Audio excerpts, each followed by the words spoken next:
ঘুম থেকে উঠেই দেখি আজ ভীষণ বৃষ্টি হচ্ছে, দারুণ ওয়েদার। বৃষ্টি দেখেই ঠিক করলাম আজ বিরিয়ানি করব। আগে একটু চা গরম গরম খেয়ে নিই, বৃষ্টির দিনে চা না খেলে হয়। বিরিয়ানি দিয়ে খাবো বলে আলু ভাজা করলাম, ডিম ভাজা করলাম। এত এত বৃষ্টি হচ্ছে কিন্তু গরম কমছে না, বাপরে।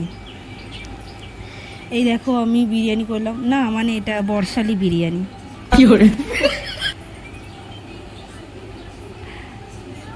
চলো এবার স্নানটা করে নিই। চলো। স্নান টান হয়ে গেছে, এবার পরিষ্কার টরিষ্কার হয়ে গিয়ে বাবা যা যে পরিমাণে আমার চুল পড়ছে না, নেক্সট ব্লগে আমাকে টাকলা দেখবে।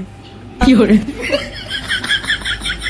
চলো আমি আমার বিরিয়ানি খেয়ে নিই, না মানে বর্ষালি বিরিয়ানি, আলু ডিম ভাজা আর পাঁপড় ভাজা দিয়ে अबे साले খেয়ে নিলাম। চলো বাই, আজকে ব্লগটা এটুকুই।